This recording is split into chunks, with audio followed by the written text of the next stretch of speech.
नमस्कार। Bio solutions के इस YouTube चैनल पर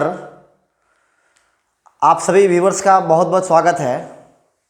आज हम अपनी इस वीडियो में अनुलेखन या प्रतिलेखन क्या है इसके बारे में जानेंगे।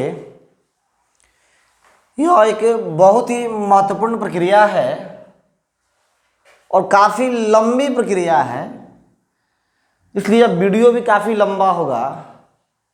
इसलिए हम इस पूरे टॉपिक को छोटे छोटे पार्ट के रूप में समझेंगे। सबसे पहले जानेंगे हम कि अनुलेखन के लिए किन किन पदार्थों की आवश्यकता होती है, प्रोकैरियोटिक जीवों में अनुलेखन कैसे होता है।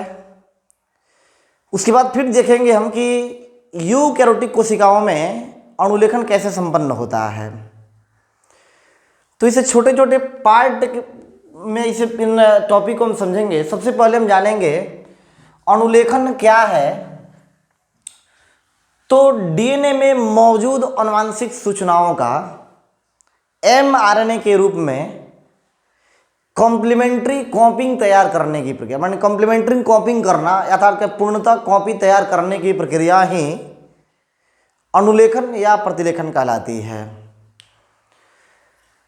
जैसे जानते हैं कि सेंट्रल डॉग्मा के सिद्धांत में डीएनए से एमआरएनए का निर्माण, एमआरएनए में मौजूद सूचनाओं का टीआरएनए से एमिनो एसिड का परिवहन राइबोसोमल आरएनए के पास होता है और तब जाके प्रोटीन संश्लेषण होगा। इसे सेंट्रल डॉग्मा का सिद्धांत कहते हैं।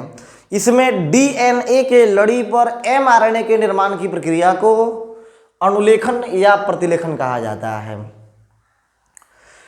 सबसे पहली बात कि अनुलेखन के लिए कौन कौन से आवश्यक सामग्रियां हैं, कौन कौन से ऐसे पदार्थ हैं जो अनुलेखन करने में सक्षम होते हैं। तो आइए देखते हैं। सबसे पहले अनुलेखन के लिए एक सांचा यानी टेम्पलेट की आवश्यकता होती है।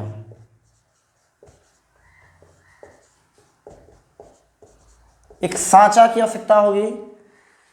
उसके बाद दूसरे स्थान पर एक ऐसा एंजाइम चाहिए जो प्रतिलेखन कराता है। तो आप जानते हैं कि डीएनए से डीएनए का निर्माण डीएनए पॉलीमरेज एंजाइम के द्वारा होता है। अब यहाँ डीएनए से चूंकि आरएनए का निर्माण हो रहा है तो आरएनए पॉलीमरेज एंजाइम चाहिए। तो दूसरा हमको पदार्थ चाहिए डीएनए डिपेंडेंट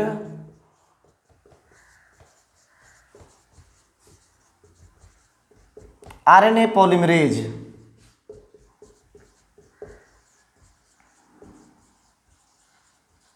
एक एंजाइम है जो डीएनए के लड़ी पर निर्भर होगा और आरएनए पॉलीमरेज एंजाइम, यही एंजाइम अनुलेखन को कराता है। तीसरे पदार्थ के रूप में एक कोफैक्टर मैग्नीशियम आयन चाहिए। और फिर चौथा लास्ट पदार्थ के रूप में हमको राइबोन्यूक्लियोसाइड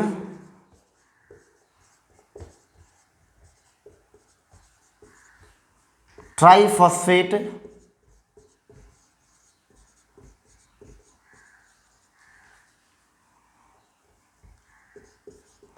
फॉस्फेट चाहिए। अब एक एक करके बात करते हैं कि सांचा पहले क्या है। चूंकि डीएनए स्ट्रैंड पर ही, डीएनए लड़ी से ही सभी प्रकार के आरएनए का निर्माण होता है, इसलिए डीएनए की प्रत्येक लड़ियां सांचा के रूप में कार्य करती है। रेप्लिकेशन हो या ट्रांसक्रिप्शन हो, दोनों स्थिति में डीएनए की लड़ियां ही सांचा के रूप में कार्य करती है। तो डीएनए के 3 से 5 ध्रुव वाली लड़ी को, जिसका पोलर एंड 3 to 5 होगा,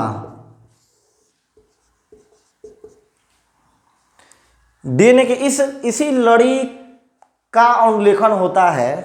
अर्थात इस लड़ी में जो सूचनाएं निहित रहेंगी वह एमआरएनए के रूप में तैयार होगा। तो कहेंगे हम कि प्रतिलेखन में सांचा के रूप में कौन काम करेगा। तो डीएनए में 3 से 5 ध्रुवत्व वाले लड़ी को ही सांचा या कहेंगे इसे सेंस लड़ी कहा जाता है।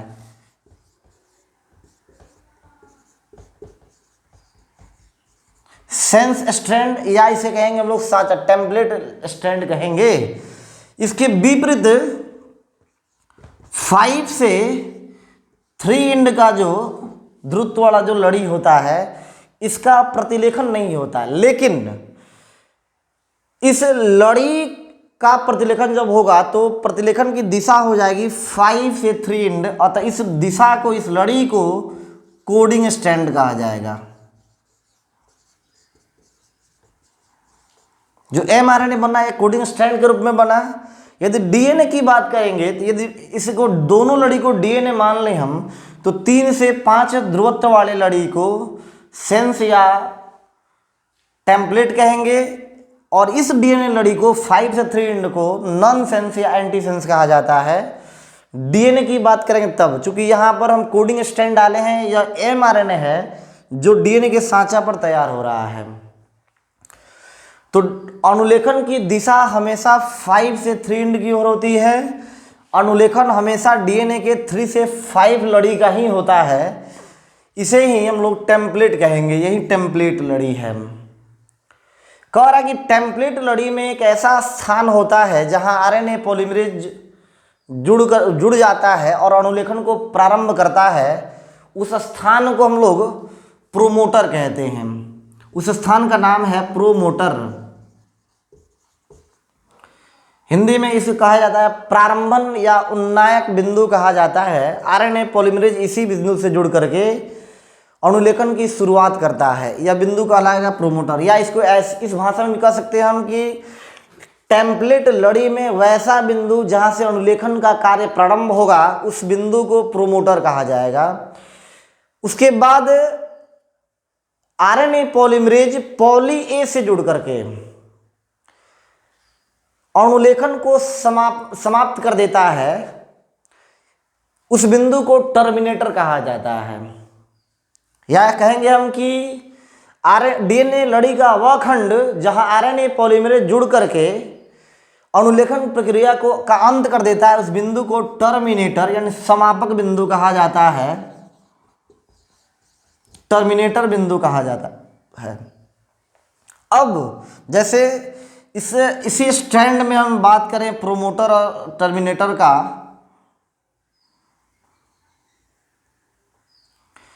तो ये बिंदु यही जो है प्रोमोटर कहलाता है। और यहाँ पर ये मान के चलिए कि यह बिंदु जो है यहाँ पर आरएनए पॉलीमरेज जुड़ करके अनुलेखन का अंत कराएगा, तो यह बिंदु टर्मिनेटर कहलाएगा।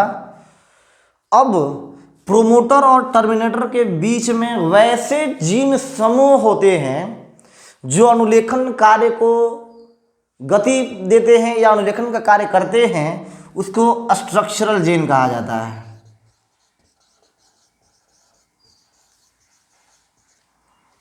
यहां हो जाएगा स्ट्रक्चरल जीन। आपने देखा कि डीएनए टेम्पलेट का वह खंड जहां आरएनए पॉलीमरेज जुड़ करके अनुलेखन प्रक्रिया को प्रारंभ करता है उसे प्रोमोटर, आरएनए पॉलीमरेज जिस खंड से जुड़ करके अनुलेखन को समाप्त करता है उसे टर्मिनेटर, और इन दोनों के बीच प्रोमोटर और टर्मिनेटर के बीच मौजूद जीनों का वैसा समूह जो अनुलेखन कार्य को करते हैं उसे स्ट्रक्चरल जीन कहा जाता है। यहाँ कह रहा है अब कि प्रोमोटर, टर्मिनेटर और स्ट्रक्चर तीनों मिलकर के, यानी प्रोमोटर, टर्मिनेटर और स्ट्रक्चरल जीन, ये तीनों मिलकर के एक इकाई का निर्माण करते, एक समूह बनाते हैं। इस समूह का नाम हो जाएगा ट्रांसक्रिप्शनल यूनिट, अनुलेखन इकाई कहते हैं।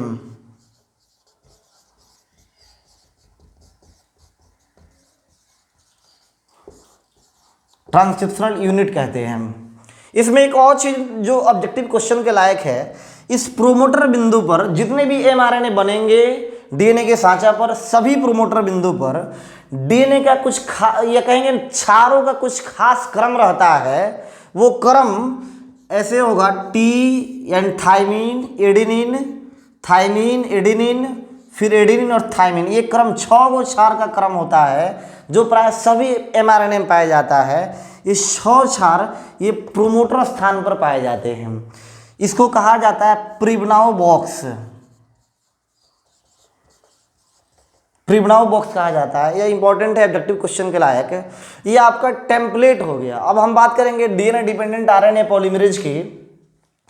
तो डीएनए पर निर्भर आरएनए पॉलीमरेज में आप जानते हैं कि प्रोकैरियोटिक कोशिकाओं में, अर्थात जिस कोशिका में केंद्रक स्पष्ट नहीं पाया जाता है, उन सभी कोशिकाओं में केवल एक ही प्रकार का आरएनए पॉलीमरेज सभी तीनों प्रकार के आरएनए का निर्माण कर लेता है, तीनों प्रकार के आरएनए का निर्माण कर लेता है। जैसे आरएनए हुआ, एमआरएनए हुआ, टीआरएनए हुआ, इन तीनों आरएनए का निर्माण प्रोकैरियोटिक में एक ही एंजाइम द्वारा बनता है।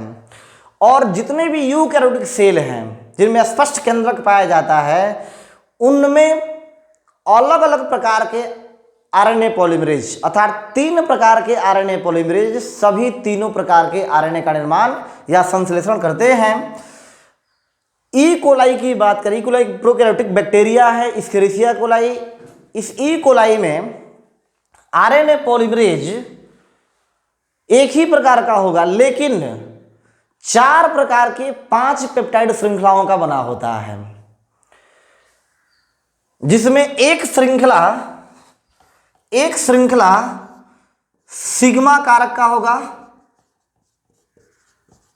एक चेन इसका रहेगा। अल्फा फैक्टर का 2 चेन रहेगा, बीटा और बीटा प्राइम का एक रहेगा। तो यहां 5 श्रृंखलाएं हो जाएंगी, 4 प्रकार के हो गए। पहला प्रकार है सिग्मा फैक्टर का 1 श्रृंखला रहेगा, दूसरा अल्फा फैक्टर का 2 श्रृंखलाएं होगा, और तीसरा बीटा और चौथा बीटा प्राइम, इन दोनों का फिर एक श्रृंखला होगा। कुल मिला के 5 श्रृंखलाएं मिलकर के एक एंजाइम का निर्माण करती है, जिसे होलो एंजाइम कहा जाता है। इस होलो एंजाइम में सबका काम देख लेते हैं। ये सिग्मा फैक्टर टेम्पलेट में इस प्रोमोटर स्थल की पहचान करेगा। सिग्मा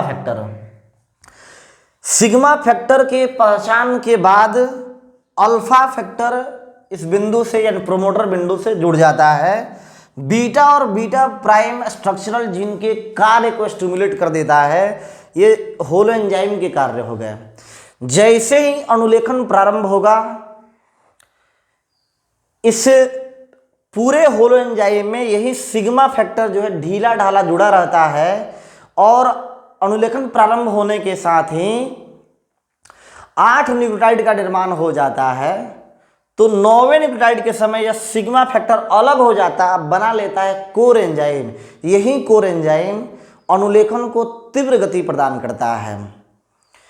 इसके बाद हम बात करें कोफैक्टर मैग्नीशियम आयन की। तो मैग्नीशियम आयन जो है कोशिका द्रव्य और केंद्रक द्रव्य में पाया जाता है। यह एंजाइम को एक्टिवेट करने में सहायक होता है। जो आरएनए पॉलीमरेज एंजाइम है, उसको एक्टिवेट करने के लिए एक फैक्टर चाहिए, सहायक फैक्टर चाहिए, वो मैग्नीशियम आयन रहता है। उसके बाद राइबोन्यूक्लियोसाइड ट्राइफॉस्फेट के रूप में 4 प्रकार के राइबोन्यूक्लियोसाइड ट्राइफॉस्फेट होते हैं, जिसमें सबसे पहला होता है एटीपी। पहला होगा एटीपी, दूसरा होता है यूटीपी, तीसरा होता है जीटीपी, और चौथा लास्ट होता है सीटीपी। एटीपी का पूरा नाम होगा एडिनोसिन ट्राइफॉस्फेट, इसका पूरा नाम होगा यूरेसिल या यूरिडिन ट्राइफॉस्फेट। जीटीपी का पूरा नाम होगा गुआनोसिन ट्राइफॉस्फेट, और सीटीपी का पूरा नाम होगा साइटिडिन ट्राइफॉस्फेट। यही 4 प्रकार के न्यूक्लियोसाइड ट्राइफॉस्फेट होते हैं। यह ट्राइफॉस्फेट के रूप में है। अब हम आपको होलो एंजाइम के बारे में बता दें कि होलो एंजाइम का स्ट्रक्चर कैसे होगा। तो होलो एंजाइम में 5 श्रृंखलाएं होती हैं। जो सबसे बाहर श्रृंखला में सबसे बाहर होता है सिग्मा कारक। उसके बाद ये रहेगा